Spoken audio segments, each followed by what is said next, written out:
ওয়ালাইকুম। আজকে ক্লাস 7 এর ইংলিশ বইয়ের আরো একটি গুরুত্বপূর্ণ ক্লাস নিয়ে হাজির হলাম।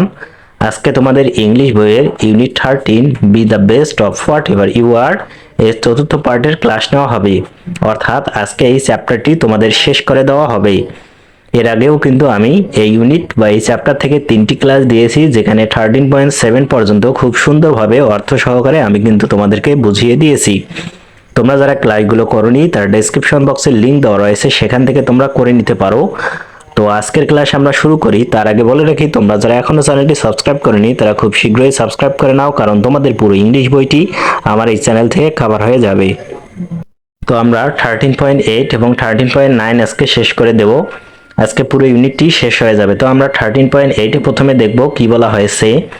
নাও ইন গ্রুপস, এখন দলবদ্ধভাবে লিস্ট ইওর এভরিডে অ্যাক্টিভিটিস, তুমি যে প্রতিদিন কাজকর্ম করো সেই কাজকর্মগুলোর একটা লিস্ট তৈরি করো। And in that given table, এবং নিচে একটা টেবিল দেওয়া রয়েছে, সেই টেবিলে right 2 or 3 ways you can do those activities to your best। অর্থাৎ তুমি যে কাজকর্মগুলো প্রতিদিন করো সেই প্রতিদিনের কাজকর্মগুলো কিভাবে তুমি আরো ভালোভাবে করতে পারো, তোমার সেরাটুকু দিতে পারো, তুমি আরো এগিয়ে যেতে পারো, তার 2-3টা বাক্য বা 2-3টা উপায় আমাদেরকে লিখতে বলা হয়েছে বা তোমাদেরকে লিখতে বলা হয়েছে। তোমরা দৈনন্দিন যে কাজগুলো করো তা সেই কাজগুলো কিভাবে আরো ভালো উপায়ে করতে পারো তার 2-3টি উপায়। The following list of activities is for your help. One is done for you. নিচে কিছু কিন্তু কাজের লিস্ট দেওয়া রয়েছে, সেই লিস্টগুলো কিন্তু আমাদের সাহায্য করার জন্য দিয়েছে। অর্থাৎ আমরা সারাদিনে যে কাজগুলো করি তার কিছু লিস্ট এখানে দিয়েছে এবং একটা উত্তর কিন্তু আমাদের জন্য করে দেওয়া রয়েছে। সেই নমুনা উত্তরটি দেখার পর আমাদেরকে কিন্তু একটা টেবিল রয়েছে নিচে, সেই টেবিলে আমাদের যে আমরা যে দৈনন্দিন কাজগুলো করি তার সেগুলো আরো কিভাবে ভালো করতে পারি তার কয়েকটি উপায় আমাদেরকে লিখতে হবে। তো দেখি আমরা উত্তরটা করার চেষ্টা করি। আমরা দেখতে পাচ্ছি আমাদেরকে কিন্তু দৈনন্দিন কিছু কাজের লিস্ট এখানে দেওয়া রয়েছে, যেমন স্টাডি অর্থাৎ পড়াশোনা আমরা প্রতিদিনই করি, সেটা এখানে দেওয়া রয়েছে। ডু গ্রুপ ওয়ার্ক, দলবদ্ধভাবে যে কাজগুলো করা হয় সেগুলো, এবং এখানে দেওয়া রয়েছে Singh, listen to a song, গান গাওয়া বা গান শোনা। ড্র পিকচার, ছবি আঁকা। Do homework. এভাবেই কিন্তু কিছু দৈনন্দিন কাজ রয়েছে। তোমরা যে যে কাজগুলো করো তার লিস্ট কিন্তু এখানে দিতে হবে এবং সেগুলো কিভাবে ইমপ্রুভ করা হবে বা সেগুলো আরো ভালোভাবে কিভাবে করতে পারবে সেটা দিতে হবে। তো এখানে কিন্তু আমি 5টি দৈনন্দিন কাজ এবং সেগুলো কিভাবে আরো ইমপ্রুভ করা যায় বা আরো ভালোভাবে করা যায় তার কিছু উপায় আমি লিখেছি নিজের মতো করে। তোমরা চাইলে আমারটাও দিতে পারো, অথবা তোমরা নিজের মতো করে নিজেরাই কিভাবে আরো ইমপ্রুভ করা যায় বা আরো ভালো করে কাজগুলো করা যায় সেভাবেই লিখতে পারো।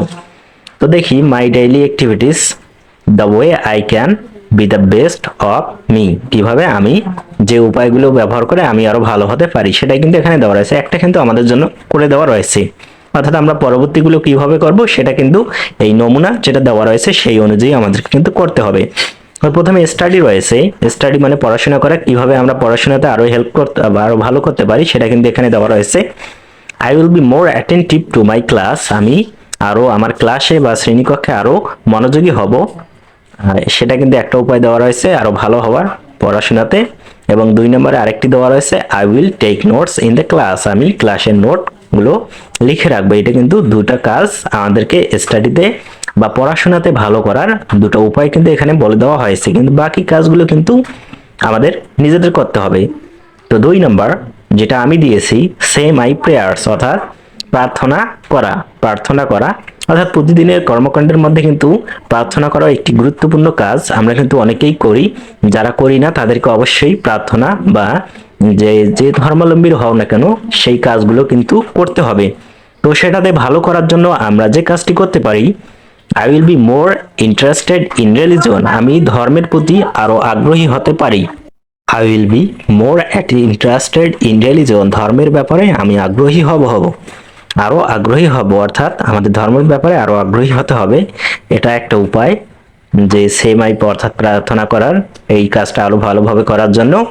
এবং 2 নম্বরে যেটা রয়েছে, I will ওবে the rules of my religion, এখানে কিন্তু দেওয়া রয়েছে যে আমরা দেখতে পাচ্ছি I will ওবে the rules of religion, আমি ধর্মের যে নিয়মগুলো রয়েছে সেগুলো মেনে চলবো বা মেনে চলার চেষ্টা করব। এরপরে 3 নম্বরে আমরা দেখতে পাচ্ছি প্লে গেমস, অর্থাৎ খেলা করা। প্রত্যেকদিন কিন্তু আমরা খেলা করি, অনেকেই প্রায় সবাই কিন্তু আমরা যারা তোমরা যারা ক্লাস 7-এ আছো প্রত্যেকেই কিন্তু খেলাধুলা করো, অর্থাৎ খেলাধুলা কিন্তু প্রতিদিনই করতে হবে।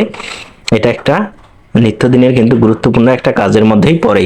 তো খেলাধুলাতে আরো সেরাটা দেওয়ার জন্য আমাদেরকে যেটা করতে হবে, I have to practice more, আমাকে আরো বেশি করে অনুশীলন বা চর্চা করতে হবে। I have to practice more, আমাকে আরো বেশি করে চর্চা করতে হবে খেলাধুলাতে ভালো হওয়ার জন্য। এবং 2 নম্বরে যেটা রয়েছে, I have to maintain the rules of the game, আমাকে অবশ্যই এই খেলাধুলার যে নিয়ম রয়েছে সেটা মেনে চলতে হবে। খেলাধুলাতে ভালো করার জন্য যে খেলাধুলার নিয়ম সেটা কিন্তু অবশ্যই মেনে চলতে হবে। এখানে কিন্তু জায়গা কম হওয়ার কারণে কিন্তু লেখাগুলো হয়তো বা খারাপ দেখাতে পারে, তোমরা স্ক্রিনেও এই লেখাগুলো কিন্তু দেখতে পারবে। এরপরে 4 নম্বরে ক্লিন মাই রুম, অর্থাৎ ঘর পরিষ্কার করা। এটা কিন্তু প্রত্যেকেই আমাদেরকে করতে হবে, নিজেদের ঘর নিজেরাই পরিষ্কার করতে হবে, বা আমাদের পুরো বাড়িটিও কিন্তু আমরা চাইলে পরিষ্কার করে দিতে পারি, আমাদের মায়েদের সাহায্য করতে পারি। তো এই কাজে আমরা আরো ভালো হওয়ার জন্য যেটা করতে পারি, I will try to clean my room, আমি আমার ঘর পরিষ্কার করার চেষ্টা করব, নিজেদের ঘর পরিষ্কার করার চেষ্টা করব। এরপর I will clean it more seriously, এবং আমি এটা আরো ভালোভাবে আরো গভীরভাবে পরিষ্কার করার চেষ্টা করব। এটাই কিন্তু 4 নাম্বার। তো আমার পড়া তোমরা বুঝতে পারছো কিনা সেটা অবশ্যই কমেন্টে জানিয়ে দিবে, আর যদি ক্লাসটি ভালো লেগে থাকে তাহলে তোমাদের বন্ধুদের কাছে শেয়ার করে দেবে। কারণ আমি চাই আমার এই পড়া বা আমি যে ক্লাসটি নিচ্ছি এই আমার এই যে খাটুনিটুকু সেটা কিন্তু আরো বিস্তর মানুষের কাছে পৌঁছাক, তার জন্য অবশ্যই তোমাদেরকে শেয়ার করে দিতে হবে। আর যদি পড়া বুঝতে কোনো অসুবিধা হয় তাহলে অবশ্যই আমার ফেসবুক পেজ রাশিকুজ্জামানস এডুকেশন, সেখানে তোমরা ইনবক্স করতে পারো, তাহলে আমি সরাসরি তোমাদের সমস্যার সমাধান করে দেবো। তো এখন আবার পড়ায় ফিরে আসি। এরপর 5 নম্বরে যে কাজটা আমরা করি, ড্র পিকচার, আমরা ছবি আঁকি, বা তোমরা যারা ছবি আঁকো না তাদেরকে অবশ্যই ছবি আঁকতে হবে। এখানে যে প্রতিদিনের কাজগুলোর মধ্যে আমি যেগুলো দিয়েছি তোমরা চাইলে কিন্তু যে ছকে দেওয়া রয়েছে সেগুলোও দিতে পারো, অন্যগুলোও দিতে পারো, এটা কিন্তু তোমাদের নিজেদের মতো করে দিতে পারো। ড্র পিকচার, ছবি আঁকার ক্ষেত্রে আমরা দেখি কিভাবে ইমপ্রুভ করতে পারি। I will draw with full freedom, আমি পূর্ণ স্বাধীনতার সহিত ড্র বা ছবি আঁকবো, অর্থাৎ কারো কথা শুনবো না। ছবি আঁকার ক্ষেত্রে আমাদের নিজেদের মনে যেটা আসবে সেটাই কিন্তু আমরা আঁকবো। I will draw with full freedom, আমি পূর্ণ স্বাধীনতার সহিত ছবি আঁকবো বা ড্র বা পেইন্ট করব। এরপর 2 নম্বর, I will not imitate any others artist work, আমি অন্য কোনো আর্টিস্টের নকল করব না। অবশ্যই আমরা নিজেরাই আঁকার চেষ্টা করব, অন্য কোনো আর্টিস্টের আমরা নকল করার চেষ্টা করব না। তো এটাই মূলত তোমাদের 13.8 এর আনসার। আশা করি তোমরা বুঝতে পেরেছো। এখন আমরা 13.9 নিয়ে আলোচনা করব। তো আমার এই চ্যানেল থেকে কিন্তু তোমাদের পুরো বইটি শেষ হয়ে যাবে, তাই অবশ্যই তোমরা চ্যানেলটি সাবস্ক্রাইব করে রাখবে পরবর্তী ক্লাসগুলো পাওয়ার জন্য, এবং ক্লাসটি শেয়ার করে দিবে তোমাদের বন্ধুদের কাছে, এতে করে তোমাদের বন্ধুরাও কিন্তু উপকৃত হবে। আমরা এখন 13.9 দেখব কি বলা হয়েছে বা কি করতে আমাদেরকে বলা হয়েছে। দেখি, now write a short text describing your ideas on how you can be the best in what you want to be. এখন একটা আমাদেরকে ছোট টেক্সট বর্ণনা করতে হবে, বা ছোট টেক্সট যেটা কিন্তু নিচে দেওয়া রয়েছে সেটা কিন্তু আমাদেরকে পূরণ করতে হবে। তুমি কি হতে চাও, অর্থাৎ তোমার ভবিষ্যৎ পরিকল্পনা কি, সেটা নিয়েই কিন্তু তুমি কি হতে চাও সেটা নিয়েই কিন্তু যে নিচের টেক্সটটি রয়েছে সেটা কিন্তু আমাদেরকে বর্ণনা করতে হবে। অর্থাৎ কিছু ফাঁকা ঘর দেওয়া রয়েছে সেগুলো আমাদের পছন্দ অনুযায়ী কিন্তু চয়েস করতে হবে। You can start writing following the given prompt, নিচের এই যে একটা আমাদেরকে অনুচ্ছেদ দেওয়া রয়েছে বা একটা নমুনা দেওয়া রয়েছে সেই অনুযায়ী কিন্তু আমরা করতে পারি। তো এখানে আমরা কিন্তু আমি যেটা তোমাদেরকে দেখিয়ে দেব নমুনা অনুযায়ী কিন্তু আমি দেখিয়ে দেব, তোমরা চাইলে নিজেদের মতো করে কিন্তু একটা বা এটার সাহায্য ছাড়াও কিন্তু একটা তৈরি করতে পারো। এখানে দেওয়া রয়েছে হ্যালো ফ্রেন্ডস, এটা কিন্তু একজনের বা তোমাদের এটা প্রত্যেকেই কিন্তু এটা পূরণ করতে হবে। প্রত্যেকের যে ভবিষ্যতে তোমরা কি হবে বা বড় হয়ে তোমরা কি হতে চাও সেটার একটা অনুচ্ছেদ বা এই টেক্সটটি তোমাদেরকে পূরণ করতে হবে। এরপর এখানে দেখো প্রথমেই দেওয়া রয়েছে hello friends, I am Rafid. এখানে আই এম রাফিদ দেওয়া রয়েছে, তোমরা নিজেদের নাম দিবে, রাফিদের জায়গায় তোমরা নিজেদের নাম দিবে। শুধু আমি দেখিয়ে দেবো তোমরা এটি কিভাবে করবে। When I grow up, যখন আমি বড় হব, I would like to be a আমি যখন আমি বড় হব তখন আমি যেটা হব, অর্থাৎ ভবিষ্যতে তুমি যেটা হবে সেটা দিবে। এখানে দুটো দেওয়া রয়েছে, teacher or other profession, teacher অথবা অন্য যে কোনো পেশা, অর্থাৎ বড় হয়ে তুমি কি হবে সেটাই কিন্তু দেওয়া রয়েছে। তুমি কি শিক্ষক হতে চাও নাকি অন্য কিছু হতে চাও? এখানে যে ফাঁকা ঘর রয়েছে খাতায় লেখার পর তোমরা এই ফাঁকা ঘরে যারা টিচার হতে চাও বা শিক্ষক হতে চাও তারা এখানে টিচার লিখবে, অথবা কেউ যদি অন্য কিছু হতে চাও যেমন ডাক্তার, ইঞ্জিনিয়ার বা অন্য কিছু হতে চাও সেটাও কিন্তু এখানে লিখতে পারো, লাইক মিসেস রায়না আর আদার নেমস। অর্থাৎ তুমি কি কাউকে তুমি অনুসরণ করো, অর্থাৎ তোমার তোমার একজন বড় কেউ রয়েছে বা তোমার একজন শিক্ষক রয়েছে যাকে খুব ভালো লাগে এবং তার মতো তুমি হতে চাও, অর্থাৎ তার প্রফেশনটাকে তুমি বেছে নিয়ে তার মতো হতে চাও, সেরকম যদি কিছু নাম থাকে তাহলে এখানে দিতে পারো। মিসেস রায়না এখানে দেওয়া রয়েছে, বা তোমরা তোমাদের পছন্দের নামটুকু দিতে পারো। তোমরা যে স্যারকে, যদি কেউ টিচার বা শিক্ষক হতে চাও তাহলে তোমাদের অবশ্যই কোনো পছন্দের স্যার রয়েছে যার মতো তোমরা হতে চাও, তার নামটি এখানে দিতে পারো। এরপর শি ইজ, তার এখানে যে নামটা এখানে দিবে তার একটু বর্ণনা দিতে হবে। She is smart, friendly and well behaved, বা অন্য কোনো যদি কোয়ালিটি থাকে সেটাও দিতে পারো। অর্থাৎ তিনি হচ্ছেন স্মার্ট, বন্ধুত্বশীল এবং তার আচরণ খুবই ভালো, এবং আরও যদি কোনো গুণ থাকে সেটাও আমরা এখানে লিখতে পারি। তারপর দেখি হোয়েন শি টিচেস আস, যখন তিনি আমাদেরকে শিক্ষা দেন, বা অন্য কোনো প্রফেশনের যদি থাকে যেমন ডক্টর যদি তোমরা হতে চাও, তোমাদের ডক্টর যদি কোনো ভালো ডক্টর থাকে তাহলে সেখানে দিতে পারো হোয়েন শি নার্সেস, অর্থাৎ যখন তিনি সেবা দেন বা চিকিৎসা করেন। Everything becomes very easy to me, যখন তিনি শিক্ষা দেন আমার ক্ষেত্রে সেটা খুবই সহজ হয়ে যায়, আমার বোঝার ক্ষেত্রে সেটা খুবই সহজ হয়ে যায়, সেটা এখানে বলা হয়েছে। She also has a soft voice, তার একটি সফট বা নরম কণ্ঠ রয়েছে যেটা কিন্তু তাকে আকৃষ্ট করে, বা অন্য ক্যারেক্টার, বা তোমরা যদি অন্য কোনো প্রফেশনের মানুষের নাম বেছে নাও তাহলে তাদের যে আদার বৈশিষ্ট্য বা অন্যান্য যে বৈশিষ্ট্য রয়েছে সেটা তোমরা এখানে দিতে পারো।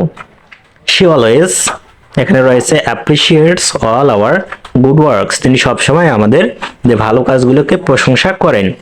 She tells us that we all have special talents, তিনি আমাদেরকে বলেন যে আমাদের প্রত্যেকেরই একটা করে বিশেষ ট্যালেন্টস রয়েছে, অর্থাৎ একজন ভালো শিক্ষক তার কিন্তু অবশ্যই এই গুণটি থাকতে হবে যে তার যে ছাত্রছাত্রী রয়েছে তার ট্যালেন্টটাকে খুঁজে বের করা এবং সেই অনুযায়ী তাকে গাইড করা। We have to love ourselves and work hard, আমাদেরকে অবশ্যই একে অপরকে ভালোবাসতে হবে বা একে অপরের পাশে থাকতে হবে এবং কঠোর পরিশ্রম করতে হবে। That's how we can the best of ourselves, এভাবেই আমরা আমাদের সেরাটুকু হতে পারি। আমরা যে প্রফেশনেই থাকি না কেন সেটাই এখানে দিতে হবে, এবং আমরা কিভাবে নিজের সেরাটুকু বের করিয়ে আনতে পারি সেটা কিন্তু এখানে আমাদেরকে বর্ণনা বা ডেসক্রাইব করতে হবে। ডেসক্রাইব শব্দের অর্থ হচ্ছে বর্ণনা করা। To be a good teacher, বা অন্য কিছু something I want to be, একজন ভালো শিক্ষক হতে বা তুমি যে প্রফেশনটাকে বেছে নেবে সেটা ভালো হতে I will do the following things, বা নিচের যে কাজগুলো রয়েছে সেটা কিন্তু করতে হবে। অর্থাৎ টিচার হওয়ার ক্ষেত্রে এই কাজগুলো আমাদেরকে করতে হবে, বা অন্য যদি কিছু হই তাও কিন্তু অন্য কোনো প্রফেশন বেছে নিলেও আমাদের কিন্তু এই কাজগুলো করতে হবে। যেমন এখানে দেওয়া রয়েছে আই উইল স্টাডি সিরিয়াসলি, আমাকে গভীরভাবে বা খুব ভালোভাবে পড়াশোনা করতে হবে। আই উইল ওয়ার্ক হার্ড, আমাকে কঠোর পরিশ্রম করতে হবে। অবশ্যই যে কোনো কাজ আমাদের সফলতা পেতে হলে কঠোর পরিশ্রম করতে হবে, সারাদিন শুয়ে বসে থাকলে কিন্তু সফলতা অর্জন হবে না। I will take healthy food, আমাদেরকে স্বাস্থ্যসম্মত খাবার খেতে হবে, হেলদি ফুড খেতে হবে। I will be polite in my behaviour, অবশ্যই সবচেয়ে গুরুত্বপূর্ণ হচ্ছে ব্যবহার ভালো করতে হবে। তুমি অনেক বড় মানুষ হলেও তোমাদেরকে যে ব্যবহারটুকু রয়েছে সেটা কিন্তু ভদ্র এবং নম্র হতে হবে, না হলে কিন্তু তুমি যদি তোমার যে জায়গা থেকেই থাকো মানুষ কিন্তু তোমাদেরকে ভালো বলবে না, বা তোমরা কিন্তু ভালো কিছু অর্জন করতে পারবে না। অবশ্যই behaviour is very very important for everyone, তাই এটা কিন্তু আমাদেরকে মেনে চলতে হবে। এখানে আমাদেরকে একটি জিনিস দেওয়া রয়েছে অ্যাড ইউর ওন পয়েন্টস, অর্থাৎ এই কাজগুলো তো আমাদেরকে করতে হবে, তো এছাড়াও কিন্তু আমাদেরকে নিচের কিছু পয়েন্টস বা নিজের মতো করে কি করলে ভালো হবে তোমার নিজের মতামত এখানে চেয়েছে।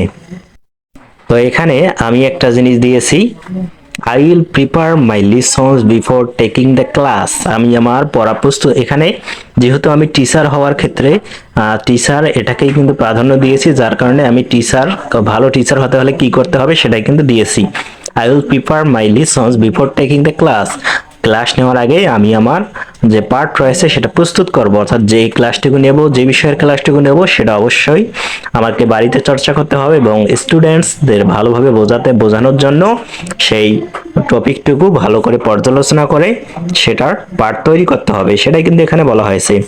তো এই ছিল মূলত তোমাদের ইউনিট 13 এর ক্লাস। পুরো ইউনিটটি আজকে শেষ হয়ে গেল, আগামীতে 14, 15 সব পুরো বইটি কিন্তু শেষ করে দেওয়া হবে। তার জন্য অবশ্যই তোমাদের চ্যানেলটি সাবস্ক্রাইব করে রাখতে হবে এবং কোনো সমস্যা হলে, পড়া বুঝতে সমস্যা হলে আমাদের ফেসবুক পেজ রাশিকুজ্জামানস এডুকেশন এই পেজটিতে তোমরা ফলো করে রাখতে পারো, অথবা ইনবক্সে তোমরা মেসেজ করলেও সেখানে কিন্তু আমি তোমাদেরকে যে সমস্যার কথা বললে আমি সমাধান করার চেষ্টা করব। আর ক্লাসটি শেয়ার করে দিবে।